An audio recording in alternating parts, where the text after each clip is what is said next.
अलीगढ़ के GT road स्थित ग्राम Sidhauli new छर्रा अड्डा में स्थित डीके ट्रेडर्स पर आयोजित हुई भव्य श्रीमद् भागवत कथा, जहां भक्तिमय माहौल में श्रद्धालुओं ने भगवान की लीलाओं का रसपान किया। इस धार्मिक आयोजन में मुख्य यजमान के रूप में प्रेमपाल सिंह अपनी धर्मपत्नी के साथ मौजूद रहे, जबकि कथा का वाचन अलीगढ़ के सुप्रसिद्ध कथावाचक आचार्य अशोक वैदिक ने किया। आचार्य अशोक वैदिक ने भगवान परीक्षित और सुखदेव संवाद के साथ भगवान की सुंदर लीलाओं का वर्णन करते हुए कहा कि कलयुग केवल नाम आधारा, प्रभु के नाम जप से ही भक्तों का कल्याण संभव है।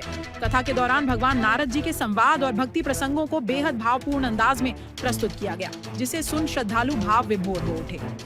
वहीं आचार्य भास्कर पाठक और आचार्य योगेश उपाध्याय द्वारा वैदिक विधि विधान से पूजा अर्चना संपन्न कराई गई। सुंदर भजनों और स्वर लहरियों के बीच भक्तों ने नाच गाकर कथा का आनंद लिया और पूरा वातावरण भक्तिमय हो गया। इस अवसर पर लोकेश कुमार, योगेंद्र कुमार सिंह, अभिषेक सिंह, राकेश पाल सिंह, योगेश रावल, श्रीमती ममता रावल, नीतू रावल, माधुरी, हर्षलता, लता सिंह और प्रिंस भारद्वाज सहित कई श्रद्धालु मौजूद रहे। नमस्कार, एक्टिव न्यूज़ में आपका स्वागत है। और आज हम आए हुए हैं जीटी रोड स्थित न्यू छर्रा अड्डा डीके ट्रेडर्स पर, जहाँ से बहुत ही सुंदर श्रीमद् भागवत कथा का आज दूसरा दिन है और हमारे यजमान के रूप में प्रेमपाल सिंह जी मौजूद है। सर, बहुत बहुत स्वागत है आपका एक्टिव से जोड़ने में। धन्यवाद। सर, कैसी कथा आपको लगी और क्या कथा थी? श्री व्यास जी के श्रीमुख से बहुत ही जो सुंदर कथा सुनाई जा रही है, बहुत ही आनंद आ रहा है और बहुत ही भक्तिभाव जागृत हो रहा है। आज उनके द्वारा भगवान शिव, माता पार्वती के संवाद अमर कथा का वृतांत बताया। जो माता पार्वती सो जाती हैं, उसके बाद शुक्र भगवान शुक्र अमर कथा का वो सुनते हैं और फिर उसके बाद में जो है वेद व्यास जी के यहाँ माता के यहाँ वो सुख जो है आ जाते हैं गोद में, तो फिर वो बालक रूप में जन्म लेकर के सूत वो पैदा होते हैं। उसके बाद में आचार्य जी ने सुनाई कथा जो है कि ये पृथ्वी पर ये श्रीमद् भागवत कैसे आई, तो अभी ये आगे बताएंगे। अभी उनका बताना ये था कि राजा परीक्षित जो थे उनका जन्म हुआ है।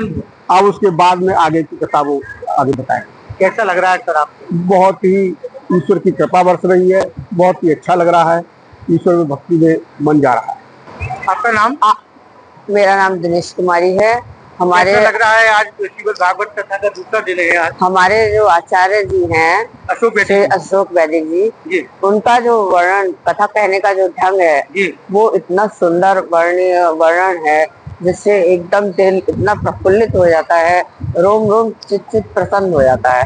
उनकी जो तरीका है बताने का, उससे ये लगता है कि बस सुनते ही रहो, आनंदमय जीवन जीने का मन करता है।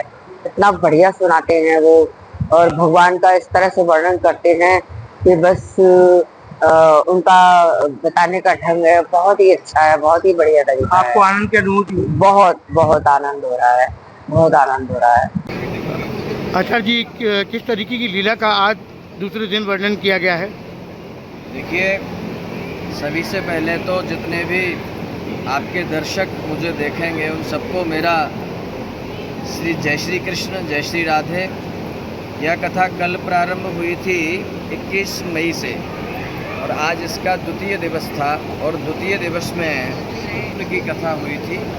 कथा सुनने से क्या क्या जीवन में व्यक्ति को लाभ होता है उसकी कथा हुई थी और धुंधकारी की कथा का प्रसंग सुनाया गया था। और आज जो कथा हुई है वह कथा में प्रवेश हुआ है। कथा में भागवत कथा का कहाँ से प्रादुर्भाव हुआ, भागवत कथा कहाँ से चली, वो कहाँ तक पहुँची, उसके बाद में नारद चरित्र हुआ है, भक्ति ज्ञान वैराग्य की चर्चा हुई है और भक्ति ज्ञान वैराग्य के बाद में भगवान कृष्ण का द्वारिका गमन की कथा हुई है और भगवान कृष्ण के द्वारा भगवान भीष्म पितामह को स्तुति की गई है। इसमें भीष्म स्तुति उसे बोलते हैं। भीष्म पितामह ने भगवान कृष्ण की स्तुति की है और भीष्म पितामह ने संसार से अपने जीवन को उद्धार आज किया है। साथ ही साथ भगवान सुखदेव का जन्म हुआ है।